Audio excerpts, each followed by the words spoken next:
Welcome, everybody. Thanks for joining us on the Cleveland Public Library's Sports Archive Show. Our guest today is Bob Roberts, known as the Railbird. Bob has covered horse racing here in Cleveland for the Plain Dealer and the Press and several other papers. You'll tell us about that in a minute. Bob, welcome to Cleveland Public Library. And you've got, this is, by the way, is May 27th, 2015. And we are going to talk about the history of horse racing here in the Cleveland area. And it's got a great history to it. At one time, there were, I think Ohio had more racetracks than almost any other state in the union. I can believe that. Between thoroughbred and harness, there's over 100. Over 100. If you count the county fairs, because there are 88 counties, at one time, all 88 had a 3 or 4 day county fair harness meet. So you are over 100. Oh, yeah. Wow. Yeah. Okay. Let's go. We have many funny stories about some of the great racetrack characters. But let's first of all cover some of the historical aspects. The dry material. Right. I can remember Junior O'Malley referencing a racetrack called Bainbridge on the east side of Cleveland. Right. There was, as far as I can tell, there was Bainbridge, there was Maple Heights, there was Cranwood, Randall, Thistledown, and Ascot, and I may have missed one somewhere. Ascot was on Route 8 near Akron. Cuyahoga Falls. They would Okay. start the season. They would start the season every year in like March or April at Ascot Park. But each of these racetracks only had, what, a 2-month meet or something? 44 days was the law. Really? Then they expanded it to 50, and then now almost anything goes. In fact, at one time, weren't like Randall and Thistledown across the street from each other out there on Emory Road? Directly across the street from each other. That's where the Randall Park Mall was, Randall Park. Interesting thing was, the guy that owned Randall Park, his name was Saul Silberman. Yes. He also owned Tropical Park in Coral Gables, Florida. So if you didn't race at Randall in the summer, you might not have got stalls at Tropical Park in the winter. Really? So that 44 days was some of the greatest racing in the country. In fact, to this day, Bill Hartack, who has won as many Kentucky Derbies as Eddie Arcaro. Call me Bill, not Willie. Right, they've won 5 each, the most by anybody. To this day, he holds the record for the most wins at the Randall Park meeting. Bill Hartack. In 1953, he won 86 races. That record stands today. Wow. Right. By the way, I can tell you an interesting Hartack story. I called him once, and as you said, he did not like the media at all. I left my home phone number. He called back to tell me he wouldn't talk to me. No, really? Honest to God. Oh, that's good. I could hear the poison coming out of his that's right. pores Oh, about brother. because he thought he never got the credit for winning as many Kentucky Derbies as Eddie Arcaro. Well, and Hartack won, what, 5? 5, each won 5, right?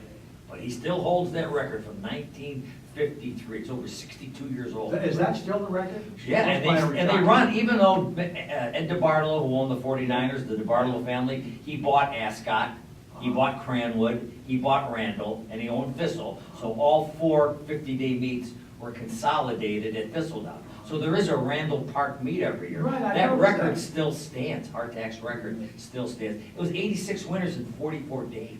By the way, Silverman was once a minor shareholder in the Cleveland Browns.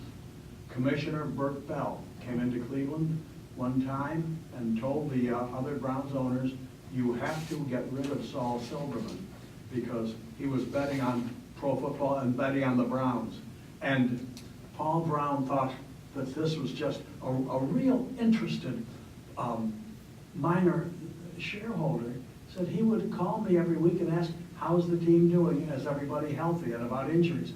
And Paul Brown thought that was so nice of him. Had a betting machine in his office at the track. He did. Oh yeah, he bet with both hands. Oh yeah, oh yeah. Interesting thing I found on Randall Park. It was sold in 1946 for $180,000, resold in 1950 for $950,000, sold in 1956 for $3.6 million, sold in 1960 from Silberman to DeBartolo for $4.2, and then, so that's it. In 14 years, it went from $180,000 to $4.2 million in value. In 14 years? Yes. Was it because of the real estate was escalating? or And the- racing was pretty popular Oh, too. okay. And they, the racetrack would get 20, 30,000 on weekends in Cleveland. Cleveland really supported horse racing big time for many, many years. And some great bettors too, some great bettors in Cleveland. They had a national bet called the Breeders' Cup Pick 7. For like the first 3 or 4 years, it was hit by guys from Cleveland. Really? Yeah, I mean, you bet into this national pool, Cleveland always took a piece of it back. Really? There was one bettor in Cleveland who was always down on his luck. He put together a syndicate and he hit it. People would say, and I'm gonna make up a different name. Hey, did you hear that Bill Smith had the pick 7 for 1.4 million? They would say, yeah, one more and he might be even. Yeah. Because those winners, they come and they go with these guys. Oh, so anyway, now we are down to one racetrack, but you don't hear people talking horse racing. And now let's talk about the history of gambling here. There was a time back in the old days when nobody bet pro football. No. College football was tough to bet on because they didn't have a point spread. They didn't invent the point spread. Some professor at the University of Chicago devised the point spread in the late 40s. And so then you would have to bet a game, and like Notre Dame one time played Creighton, and Notre Dame was a 30-1 favorite. Odds, not points. Right, odds, right. Then you can, every game becomes even when you when they apply the point spread to it. Right. But back then, horse racing was the thing to bet on. Right. The lottery took a lot of the steam out. Oh, okay. I don't know if you know this, the very first $1 million lottery drawing was tied to a horse race at Thistledown. Really? It's called the Ohio Lottery Stakes. They got it down to 10 people. They put a little stage right near the finish line with 10 chairs, and they had a blind draw, and all 10 of them got a horse, and they're off. And whichever horse won got the $1 million. It was won by an Indian. An American American Indian or Indian. an Indian with a red dot on the No, an Indian, American-bred Indian, Oh. and I remember, the guys, the Cleveland Press guys had to hang around longer than the PD guys because they had a second-day angle on a story. Jim Dudas from the Cleveland Press hung around with this Indian guy who won. You know where they went to celebrate? No. At McDonald's. No! And that was his lead in the paper, yeah, right. Gee. You can look it up, it's true. So, yeah, that took a little bit of the steam out of racing. And now you can bet on your phone, you can watch the races on your phone, you can bet on your computer. So even though it's becoming more of a TV studio sport now, a lot of money's being bet, but people aren't going to the racetrack to bet it. Yeah, now there is, of course, no admission to the racetracks.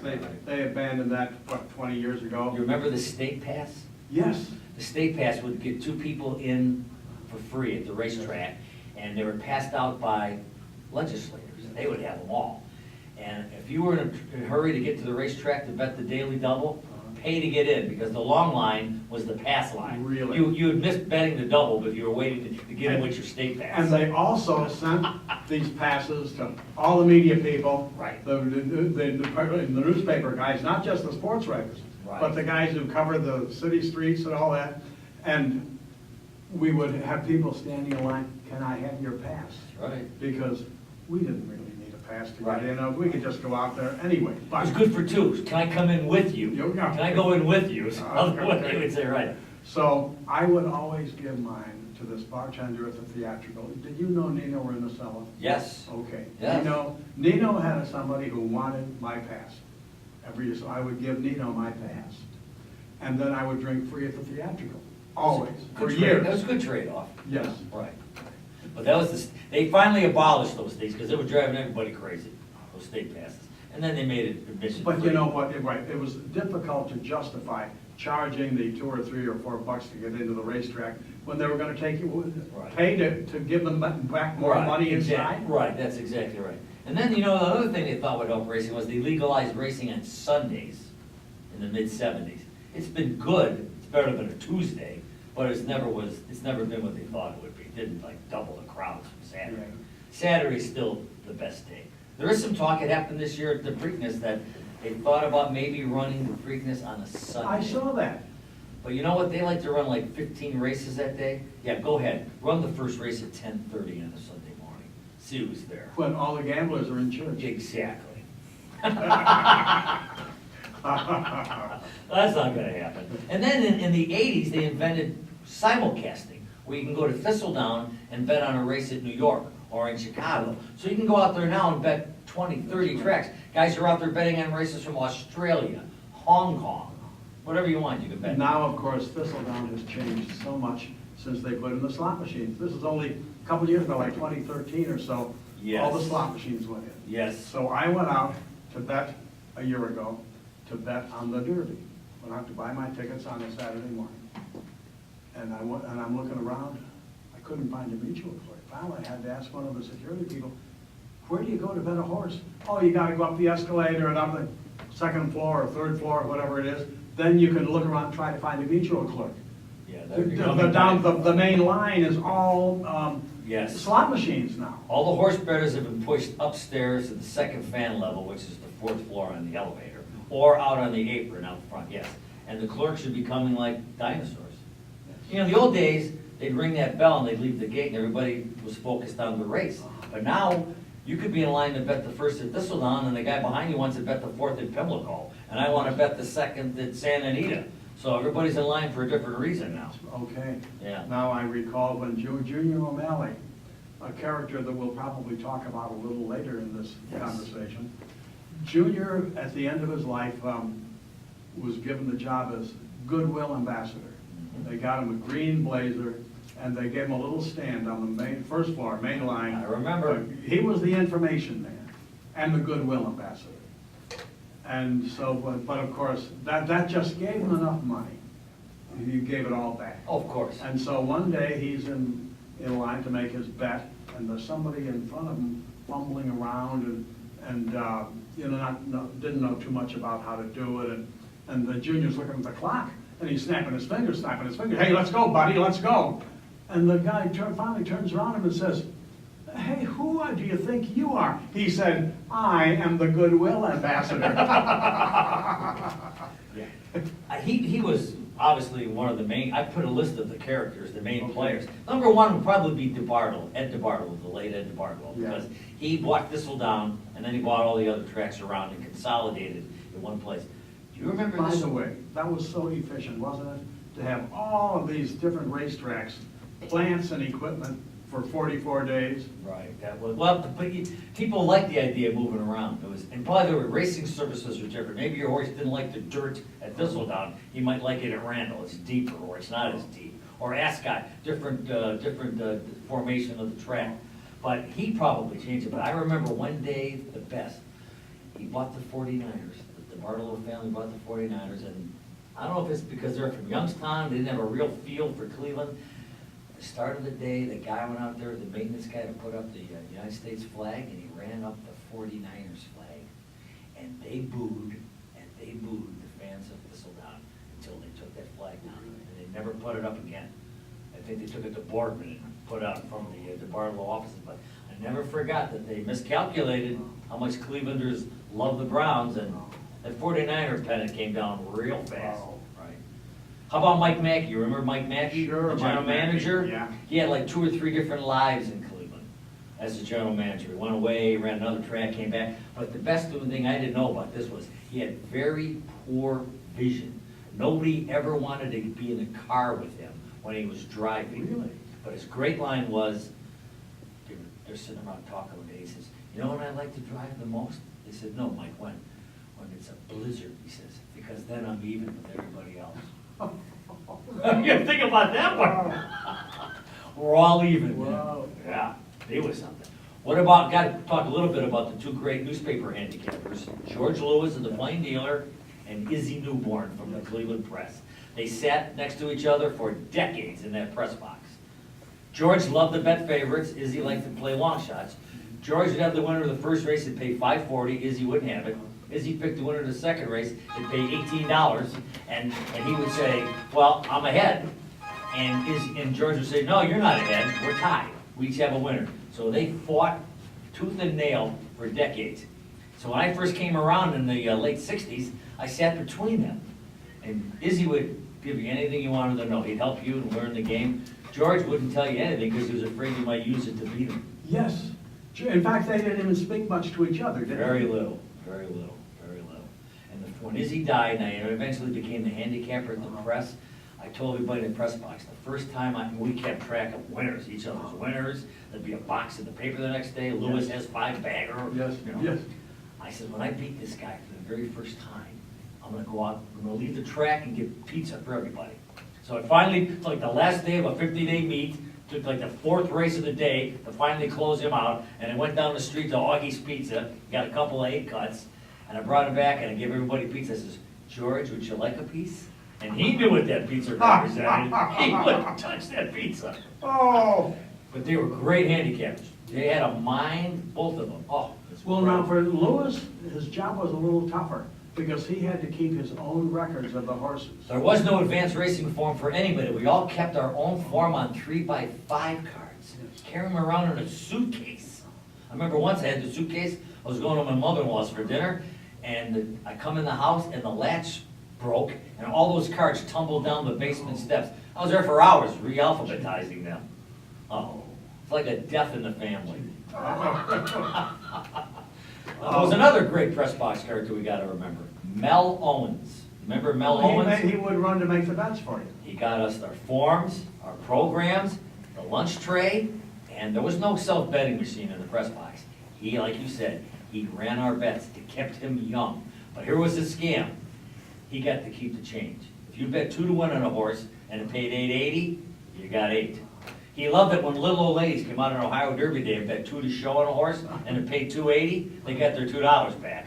He got the 80 cents. But there was another handicapper named Chuck Scarvelli from the I Daily remember Racing. Chuck, Club. yeah. Chuck loved the bet and didn't do all that good all the time. So one day he came to me, he says, I got $1 left. He said, I love a horse in the next race. Give me $1, we'll go partners. So I said, here, Chuck, here's $1. Mel, go bet us 2 to win on a 7 horse, Chuck told him. So he goes and bets it, and the horse wins and pays $15. Let me tell how sharp Mel was. He came in the room and says, you each got 7. Really? Yeah, oh, he knew we were partners, so he broke it down. You each got 7. I'm taking $1. You know what? Here's a reason to exercise in life. That running down to make the bets every race kept him young. When they finally put in a self-betting machine, you'd look up there, he'd be sitting there, falling asleep. Within 2 years of that self-betting machine, dead. Wow. Heart attack. Wasted away. Yes, because he wasn't getting up every race to go make bets. So it did him in. Okay. That one time, the Ohio Derby was a big, big race. Yes, it was a, Tell us about Black Gold, would you? in racing, they grade races, grade 1, grade 2, grade 3. The Ohio Derby was never a 1, but it was a 2 for many, many years. It was a big race. You'd run in the Kentucky Derby and the Preakness, and if you didn't want to go to the Belmont, you probably came to Ohio for the Ohio Derby because it was always in June, a week after the Belmont. The guy says, I'm not going to go run a mile and a half. Let's go to Cleveland and run a mile and an 8. But the greatest winner of the Ohio Derby was a horse named Black Gold, 1924. He's the only Ohio Derby winner to win the Kentucky Derby. And you talk about how we baby athletes. He won the Kentucky Derby on May, I'm trying to get my papers here. He won the Kentucky Derby on May 17th. It was not the first Saturday. Not in May, then, no. He won the Ohio Derby on May 24th. A week later. And I found a clipping from the Racing Forum from 1924. They worked them a mile the day before the Ohio Derby. No. But what makes this a great story was, there was a mare named You See It, U-S-E-E-I-T, all pushed together, owned and trained by a guy named R.M. Boots from Oklahoma, Indian. He was an Indian, American Indian. Cherokee. Could have been, or Osage? Osage, Yeah, I think he was Osage, like I know Indian tribes. Anyways, he loved this mare, and she won over 30 races, but he put her in a claiming race at Caliente in Mexico, right over the border from San Diego, and somebody claimed it. In other words, claiming races is you figure out what your horse is worth, and you risk losing it for that claiming price. Well, he put her in there, thinking nobody would take her, and somebody took her. He refused to give the mare up. He and the horse were banned from the turf for life. He went In back- both countries, Mexico and the United Yes, States? right, because they was the same racing, Uh-huh. covered both races back in those days. He took her home and bred her, and the foal was Black Gold. Yeah, it's a great story, Black Gold. And Black Gold's now in the Hall of Fame, National Racing Hall of Fame up at the Saratoga Springs. So that is the greatest ever Ohio Derby winner, is Black Gold. Well, okay, On May 17th wins the Kentucky Derby, 7 days later wins the Ohio Derby. 17th, May Okay. 17th in Louisville, came to Cleveland a week later. Was that By railroad car. typical back then? They ran them much, much more than they race them now. I mean, they really baby these horses. Now, I guess the average Kentucky Derby horse has like 8 starts in its life. Like 30 years ago, they ran 25, 35 times for their career. And they just cut back on them so much. But I found a clipping from the Racing Forum from 1924, Black Gold's third Derby. I like this paragraph. The movie men were on hand in large numbers and clicked their machines on the great Black Gold as he galloped through the stretch, warming up for the race. The remaining 3 starters were led from the paddock but had no chance to win because he just won in a romp. Yeah, so Black Gold would have been your best Ohio Derby winner. There's been some good ones over the years, but he is the most accomplished at all. You know, talk about angles. There was a horse named Believe It, who ran behind Allie Dar and her firm when they had the Great Triple Crown battle. They brought him to Cleveland for the Ohio Derby, and someone said he was a little ouchy. So a lot of people shipped in their horses to try to beat him, because it was a $300,000 race, where some guys came up from Kentucky, and their horse went off at 100 to 1, and they won the race.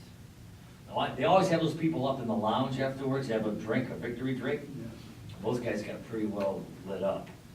And I'm with the Cleveland Press in those days, so I'm hanging around looking for a different angle. The PD guy's gone already, writing the story. I talked to these people, I found out that they... By the way, that wasn't me working for the Plain Dealer. No, I don't think so. We'll lay it on somebody else, no. They made more money betting than they did in the purse. Yeah, they took out over 100,000 just in betting on it. The horse was 100 to 1 Right, shot? right, exactly, right. He paid $203.20 for a $2 bet. His name was Special Honor. And there were 2 owners, and one didn't want to go, so he stayed back in Kentucky and pouted. And the other owner came with the trainer, and they bet. So the other guy got half the purse. He got 90,000 or something, but these guys made over 100,000 betting. So yeah, that was a great one. Well, now, if they bet that heavily, they were winning back their own money. They said there was something like 1,300, I could have 100 with those odds. It was like $1,300 bet on them, and they had 1,000 of it themselves. Yeah, so that's how they made the big score. Big score. Yeah, there's been some interesting stuff there. The best jockey probably ever come out of Thistledown? Tony Rini. Tony Reed, okay. Who was He's in the from- Greater Cleveland Sports Hall of Fame. From Parma. We put him in a couple of years ago. That's exactly right. He was the best, most accomplished. He rode in several. He never won a Kentucky Derby, but he rode in several. He won an Ohio Derby one year, but he got hurt bad in a riding accident where the arm was totally dead. They said, we should take that arm. He says, you can't take my arm. To this day, he's a trainer now at Thistledown, but he never gave up. He's got it strapped to his side, but he will not give up that arm. And you should see him play golf with one hand. Unbelievable. He was just a great athlete. Yeah. So he's, to this day, he's still out there. Did he get his arm, by the way, stepped on by a horse? A horse fell on his arm? Yes, it was a morning training accident in Hot Springs, Oaklawn Park in Hot Springs, Arkansas, yeah. But he's a very accomplished trainer now, too. He's quite the character, because he was so beat up. I remember the bio we had in the program for the Hall of Fame, that they were afraid they were gonna strap him in the bed because they figured he might try to kill himself. And he told him, he says, look, if you find me dead in this bed tomorrow, I didn't do it. Because he didn't want to go anywhere. Right. Okay, let me tell you just a quickie story about Oaklawn and Edward DeBartolo. I got a call from Junior O'Malley, who was here in town. Junior, we're talking about, 1974 maybe. This is New Year's Day of 1974, I'm gonna say. And Junior said, I just got a call from a trainer, a Cleveland guy, who happens to be in Oaklawn right now, and he says he got a report that Edward DeBartolo died. And I said, what? That's big news. But anyway, I had to track it down. Well, we're talking about New Year's Day. I didn't have DeBartolo's home phone number. How do we find him? Of course, the Paul, who was the... Paul Wilcox. Paul Wilcox, the PR guy for Thistledown. He was, of course, gone. The track was closed all winter. nobody at DeBartolo Industries is available on New Year's Day. So I know how to handle this. I was at the plane dealer, early evening, and I went to the phone room and got the yellow pages for Youngstown and looked up funeral homes. There were 2 Italian funeral homes in Youngstown. I called them both. And I said, they answered the phone, and I said, I identified myself from the plane dealer. And I said, do you have Mr. DeBartolo? He said, well, no, we don't. Oh, I said, well, okay, well, thank you. So then I called the other one, same thing, identified myself. Do you have Mr. DeBartolo? No, we don't. Hey, problem solved, he's still alive, because one of the funeral homes would have him. However, I didn't go one step further and think, what's their reaction? They both now think that he's dead and the other guy has him. And they get on the phone, buzz, buzz, buzz. Right. Before the night was over, this news traveled from Boston to San Francisco. The next day, it's January 2nd, and I come to work at the plane dealer, and Hal Leibovitz said, what went on last night? Edward Bartolo's been on the phone all day. He's going to call you back in a couple minutes. Oh, okay. And he said, I explained to him exactly what happened, and he said, well, you know, my business is all based on my name. My name is on all of our mortgages, all of our loans, all of our banking stuff is my name. If anything happens to me, my company is in turmoil. And so he said, from coast to coast, the banks were going crazy. So, after that, he gave me always made sure I had his home phone number. One time he returned my call from his plane, flying from Florida back to Cleveland. He was in negotiations to buy a racetrack around Tampa Bay Downs. Yes. Yeah, and so he returned my call from 30,000 feet over North Carolina on his way back. Unbelievable. Yeah. He was something special, that's for sure. He loved the game. The place was better when he owned it. You know, he had a specially made, like it was called a helioplane. This thing was like half helicopter, half airplane. He could land it in the infield at Thistledown, you remember? I remember he would land a Piper Cub there on the It was, because that thing would take off in the New York second. That's how he could get in and out of there. Really? Yes. Other people would see it down there and try to land, and they couldn't get that plane out of there ever again, and they barely were able to land, because it was a specially made plane for that confined area. Yeah. I'm sure he had a jet, too, to get out, because he ended up buying Louisiana Downs. That was his other racetrack. Okay, then didn't he also own Remington? Yes, At one time, he owned exactly. 3 racetracks. Right. Louisiana Downs, Remington, and what was the other one, here or another one now?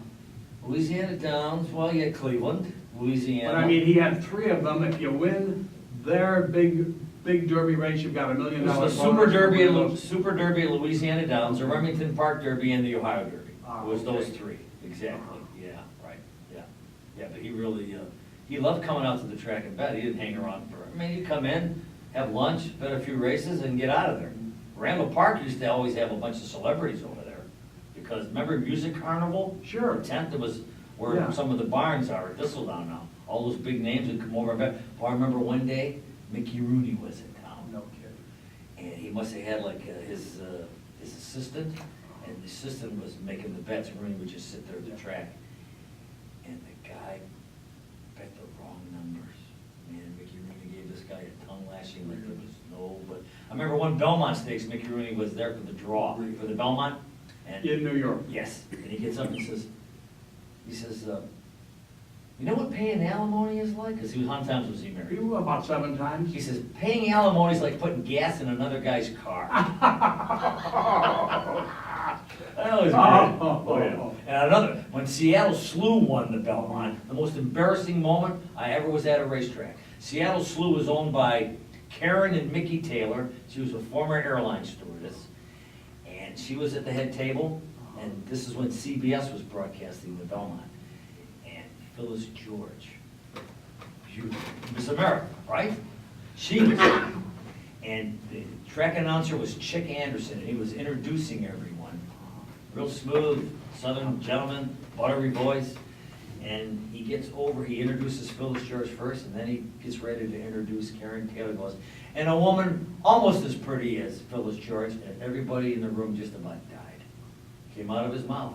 I don't know how I was looking at the rug. I couldn't stand it myself. gee. I'll never forget that, you know. Wow. Mickey Rooney's line was better, obviously. Now, Chick Hearn, wasn't he also the? This was the Chick bride- Anderson. Oh, Chick Anderson. Chick, you're thinking of the guy that The did guy the that Lakers. did the Lakers games, Right, yes. right. Chick Anderson did Belmont, and he also did Churchill Downs. He was the one that says secretary is moving like a great machine when he won the Belmont by 31 lengths. Oh yeah, that was good stuff. And Woody Stevens, one of the all-time great trainers, loved coming to Cleveland for the Ohio Derby. He'd come almost every year with a horse. He liked coming here. They took care of him, and he enjoyed coming here. There was a guy that, a trainer named was it not Art Donovan, Bill Donovan. He had a horse named Lost Code. And he needed this horse to win because he had two sons that were driving him crazy. And I remember, I wrote about a column about it, I found the clipping, he goes, these boys, Pat and Mike, his sons, were in 11 major automobile wrecks in 3 years. I don't know how they are still living, said Donovan. Pat called me one night and said, Dad, I dented the car. I asked him where, and he said, on the roof. Turns out he flipped it over twice. I went to the junkyard the next day, and there wasn't a part of that car that was more than 8 inches tall. His horse won the Derby. He needed the money to pay for car insurance for his kids, because they were his assistant trainers and grooms. Oh, yeah. The great Bill Shoemaker came to Thistledown, you remember? He was on a farewell tour in 1989. He, Thistledown had him, they probably gave him 10, 20,000. And he come in and rode a couple horses, so we got to see the great Bill Shoemaker too. One of the all-time horrible moments, but funny at the same time, was they started full card simulcasting, and there's a track in Cincinnati called River Downs, Yes. and they did something called the 7 and 7. They would run 7 races at each track. Thistledown would be on even numbered days on the calendar. We were 2, 4, 6, 8, 10, 12, and 14. And River Downs was 1, 3, 5, 7, 9, 11, and 13. We rotated. If you had the Daily W, you needed the first in Cleveland and the second in River Downs. So they run the fourth at Thistle, and I'm back handicapped the next day, and now it's time for a River Downs race. And I hear this roar from downstairs at Thistle. I go, must be a fight or something. So I go back working, and I hear the roar again. I go, I gotta go see what this is. So I go downstairs, I go, what's going on? The guy goes, look at the odds board. They forgot to lock the betting windows. For 7 minutes, people were still betting on the race that had been run at River Downs. They put they must have put 20 or 30 mutual clerks on trial. Oh. We never found out who was supposed to lock the machines. Oh. Was it the mutual manager, or was it one of the guys up on the 7th floor where the judges are? We never found out, but I remember covering those trials. Those clerks were saying, hey, my customers, they wanted to make a bet, I just gave them what they wanted. I don't think there were any customers. They just leaned on the machine and saw they was still open and just start punching. Just start punching. One clerk who wasn't working that day told me, he says, if I'd have been working that day, that thing would have run out of paper before I'd have stopped hitting the buttons. I think the worst thing, they were probably afraid to cash the tickets. They had those winning tickets, but they figured if they cashed them, the bells were gonna go off. So most of them never cashed the tickets, unless they cashed them real soon. And some of them probably had to give the money back. There's something about gambling in the racing industry that invites chicanery. Well, yes, and this is undocumented, but this is talk about chicanery. This is chicanery times God knows what. There was a jock out there that rarely won. Maybe, he'd be like one of those 2 for 80 guys, right? He had to make his money being a groom in the morning, or hot walking horses, or exercising horses. He was gonna get married. So the jock says, all right, you're getting married Saturday? Yeah. You got 1 mount that day, right? Yes, I do. It's on a horse that always went to the front, but got tired turning for home. So they said, all right, here's the deal. We're gonna watch you open up that big lead, and we're gonna pretend like we're trying to catch you, but we're not gonna catch you today. This is your day. Here's your honeymoon money. So it's just some money. They're off. He has the big lead. They turn for home. He's got an 8-length lead. It's starting to shrink, but no one's supposed to come and get him, right? All of a sudden, nearing the wire, here comes some guy on the far outside, nails him right on the wire. That little creep figured that nobody else is trying. This is gonna be easy pickings for me. He beat the guy on his wedding day. Yeah. I don't know if they beat the tar out of him or what, but supposedly that happened at Thistledown. Yeah, great story. Hey, there's one jockey out there that we should mention. because he's part of history. Jeff Radosevich, he's now a retired trainer, now he's a retired jockey, now a trainer. He's the only horseman in the history of Thistledown to be champion jockey and then turn around and be champion trainer. He was like the leading rider in in the 80s or 90s, and now the last 3 or 4 years he's been the leading trainer out there. It's never been done before. Mediocre jockey became a good trainer, or you know what I mean, or vice versa, but he's the only one that's won both kind of titles, so he's pretty unique. We want to go back to Junior O'Malley. Oh, yes. The stories about him are just limitless. Yeah, and you helped, you and Junior helped raise, because you brought Junior down to Channel 8, and he would give a tip every morning, Yes, correct? yes. Right. But prior to that, I would write him, I started writing about Junior back in the late 60s at the Plain Oh, I Dealer. know that. He took me out to, he was my mentor. He took me out to Thistledown for the first time, and he marked my program. It was the late 60s. And picked out every 10 races, this is what you should bet on, this horse is going to win. At the end of the day, not only did he not have a winner, but none of his selections even finished in the money, not in the top 3. And Junior said, do you know how hard that is? I don't know. I handicapped horses in the paper for 40 years. Sometimes it doesn't seem like it's that hard. But the greatest story, you got your stories, I got mine. We have to tell the one about when he was, he's a mutual clerk. His job is to sell tickets to customers, and they have a wooden box with the little panels, and the 20s go here, the 50s go here. And they were allowed to bet, because in those days, we think like 50% of the handle came from the barn area. The bets came from the barn area. Another 15 to 20% came from the clerks. So the public was good for 30 or 40%. So the clerks were allowed to bet, but with your own money, please. Well, Junior would start with a 20 or a 50, and then he'd be broke by the 6th race, and he would do what they call betting out of the box. He'd reach in like the kid in the candy store and use the track's money. And if the horses he bet on didn't win, at the end of the day, he was short.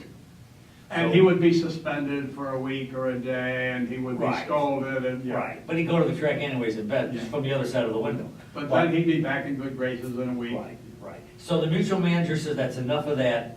So those guys used to work the same window every day. So he says to the guy next to Junior, the next time you see him betting out of the box, call me, I'll come run it. So it didn't take long. He broke before the day was half over. Somebody whispers a horse in his ear for the 8th race, and he's leaning on that button, punching out tickets, and they're all over the place. And here comes the mutual manager, and he goes, Junior, what did I tell you? They're off. And the mutual manager looks up, and Junior bet all 3s, and now he's pulling for the 3 to get there, so he can get the money back for the track. Right, what did you bet on, Junior? The 3 horse. And the guy said, yeah, come on, 3. Because it's a lot easier on everybody Right. if Junior wins. That's exactly right. Less paperwork. That's right, and no suspension, right. The 3 wins, and Junior sees the mutual manager with all these tickets, he goes to the mutual manager, hey, don't get your money mixed up with my money. Yeah. And that was the end of it. And I'm sure it repeated itself many yeah, times. yes. You know, there's a great line about jockeys, because a lot of bettors always want to blame the jockey, not the horse, right? So the line was, nobody under 5'6" ever answered the phone at the White House and never will.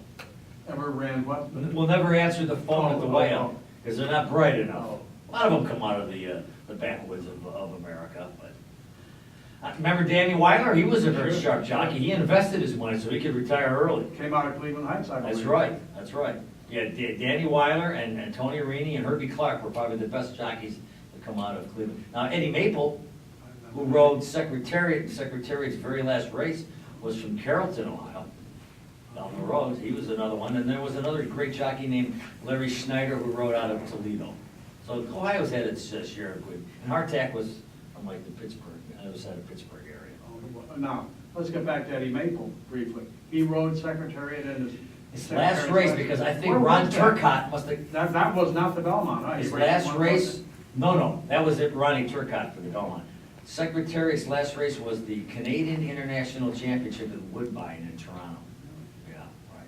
those. Now, it must have been a big paying race to get to Oh, yes, Secretariat. huge purse. What's another guy we should mention? You just triggered my memory, but that was my very first Kentucky Derby, was Secretariat as a reporter. Somehow I talked the Willoughby News Herald into sending me to the Kentucky So you Derby. started at the Willoughby News Herald? Yes, 1973, that was my very first Derby. And my last one for the PD was Barbaro, great horse in 2006.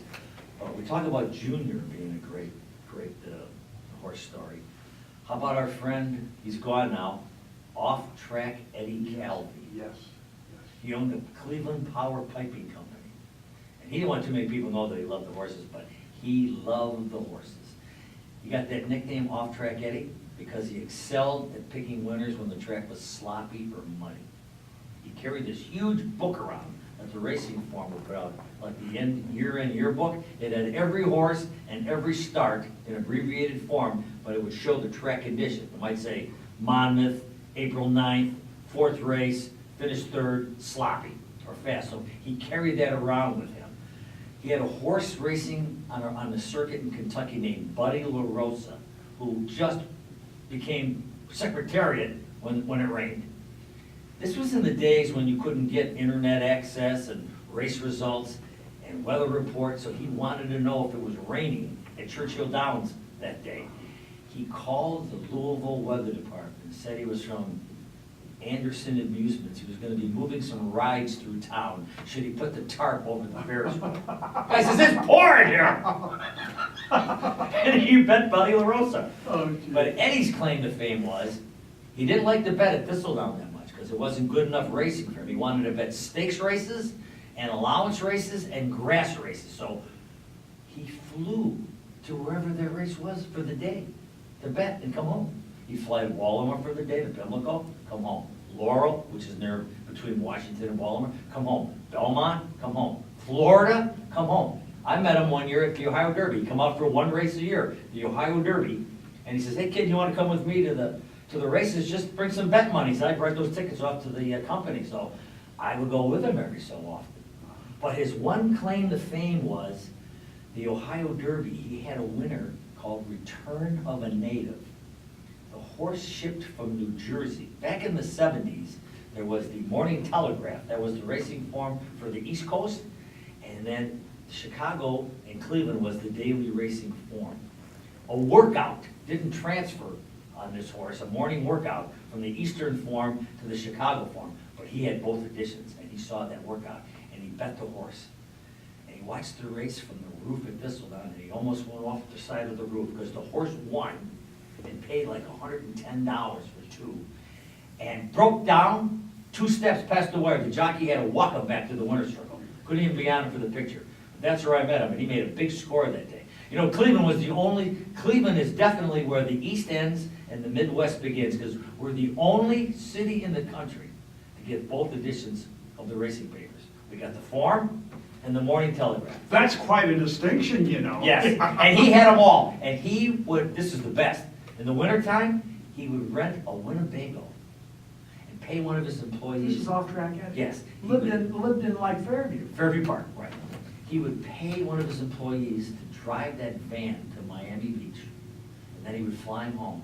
He had all of these forms. All the racing forms were in the Winnebago, and that was his library. He would stay at the hotel, he'd park the Winnebago in the hotel parking lot, and go out and do his homework. Yes, unbelievable. What a fan of horse racing he was. Taught me to eat soup 12 months a year. Says, it doesn't matter that it's August. You want a bowl of soup? We're gonna have a bowl of soup. And loved to drink Blue Nun wine. Always had a bottle of Blue Nun when I went to the track. Go to Hialeah with him. I'm going tomorrow. I go, okay, Eddie, let's go. It was one of those March days where it was like 55 degrees. You didn't need a coat to go to Hialeah, to Hopkins Airport. We come home, man, it was snowing sideways, and my car was on E, I'm over there pumping gas. What the hell going on?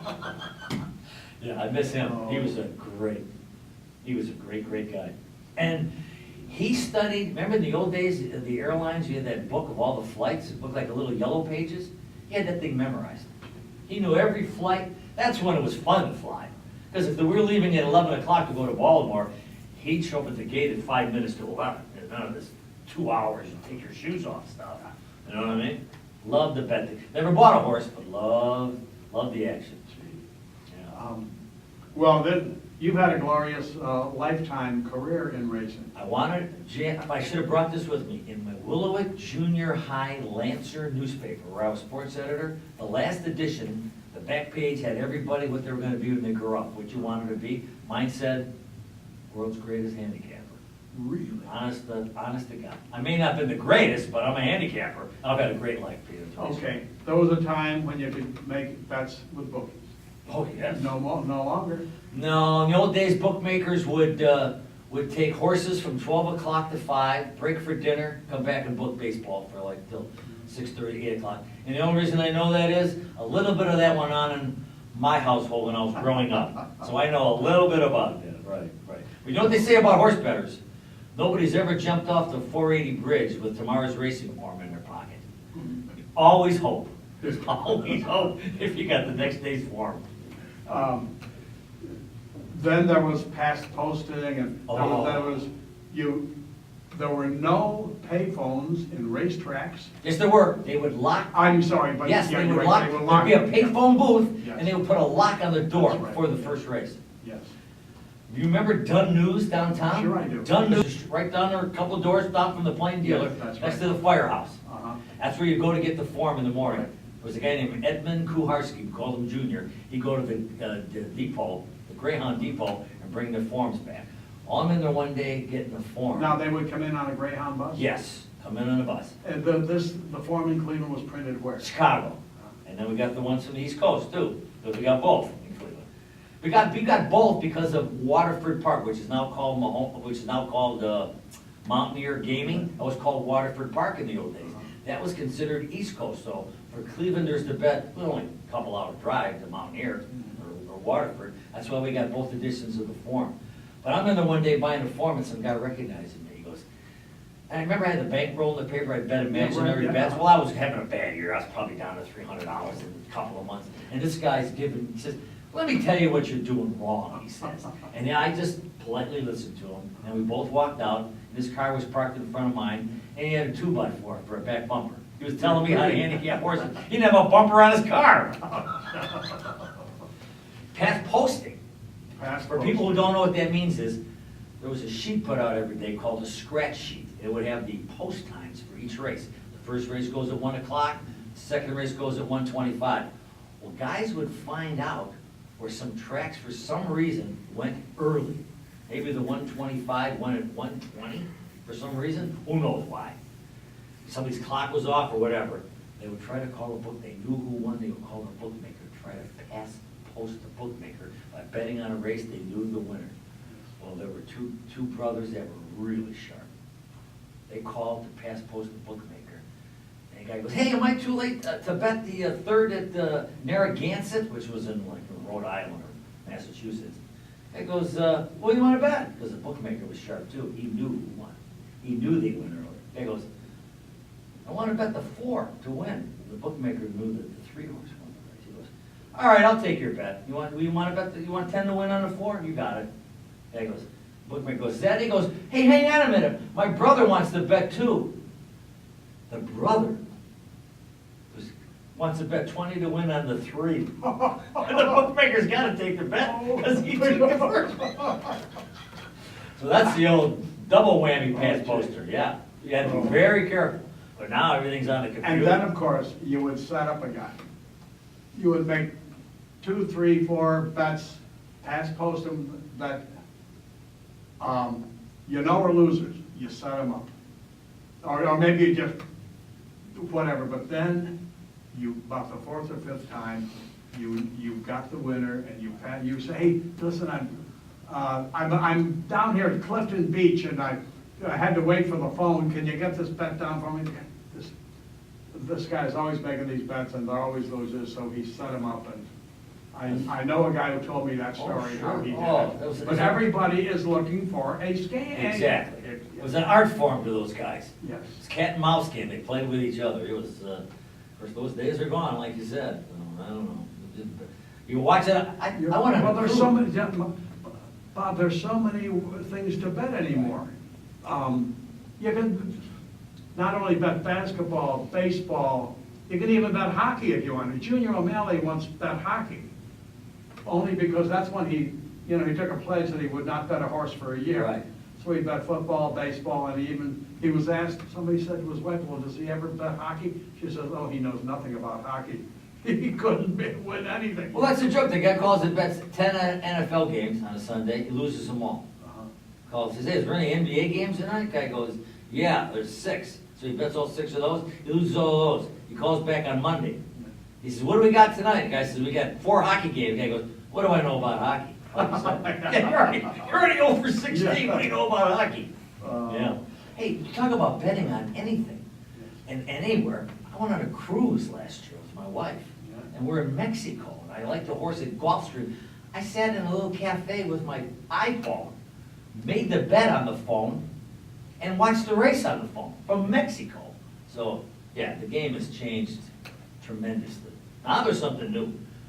Website called Derby Wars. It's fantasy betting on horse racing. It's imaginary 2 to win, 2 to place bets, first and second, and you're in with 40 other guys who put up like $20 or $30, and like they pay the top 3 guys, $300 to the winner, $100.50 per second, and you can bet like that now. Oh, it's incredible. Then they got some games that are, you put up 100 or 200, and you're playing for like 5,000. So, yeah, it's really changing. Right. Derby Wars. Fantasy, it's like rotisserie horse racing. Well, it's like the old night at the races. Oh. The fundraiser for the school. Oh. The night they would show these old films. Oh, yes. Right. Yes. Which sparks a great story. Remember Andy Beyer from the Washington Sure, Post? oh, he was a great handicapper. Yes, very good. Great writer, too. Probably a better writer than handicapper. But he's in Florida for the winter with his buddies, and they want to bet every race or sporting, a pari-mutuel event in Miami for the day. They want to bet all the races at Gulfstream. They want to bet all the races at the Hollywood Dog Track. They want to bet all the games at the Dania High Line. And they want to bet all the harness races at Pompano Park at night. So they dispatch everybody in 4 different directions, and they bet them all. Now they're going to meet at night at a bar near Pompano that shows the replays. Meet at 11 o'clock when the replay show starts. So they're going over how we do it. Well, we lost at Gulfstream, and we broke even at Dania, and I think we made a few bucks at the dog track. But now we're going to watch these 10 harness races via videotape, like we're at the track. So they win the first, they blow the next 4 or 5. They got some long shot in the 7th race to turn it for home. Some trotter opens up 2 lengths, and then they're out of their chair. Come on! And the guy at the next table says, "He don't get there." He told him he was at the track. He knows the horse gets caught. He took the air out of him right like that. He don't get there. Oh, So, gee. yeah. There's gambling stories all over the place. Here's one for you. There was a guy from the Westchester paper in New York covering the Derby, and he was tight with the technicians from ABC TV, and they all wanted to bet the Derby. They all wanted the same horse. So he could bet at the press box betting, and there was no line, right? These guys were too busy running cords and electrical wires. So he said, would you bet this 300 for us? We wanted you to bet it on the, for the Derby, on the 4 horse. He goes, sure. So he goes up to the press box, he goes, right before the first race, because the Derby's gonna be later, obviously. He goes, give me 400 to win on the 3 horse. Well, he bet the first race, not the Derby. The horse won. He picked up like 1,500, put 1,200 in his pocket, and bet their 300 on the horse that they wanted later on the day for the Derby. You know what, like just fell out of the clouds. Yeah. Well, we could go on all day, And night, right? and we almost did. Yes, well, this is fun. There's some, racing's got great stories, you know that. You know Yes. that. Well, Bob Roberts, the great handicapper from the Willoughby News Herald. You name it, I've been there. Plain Dealer, Press. Now Youngstown Vindicator, covering the new track in Youngstown. But this is great, so my grandkids and my great-grandkids can hear this down the road. This is good stuff. Well, thanks to everybody for joining us today as we talk to Bob Roberts, one of the great racetrack characters himself. Thank you. Thanks for joining us, Bob. My pleasure.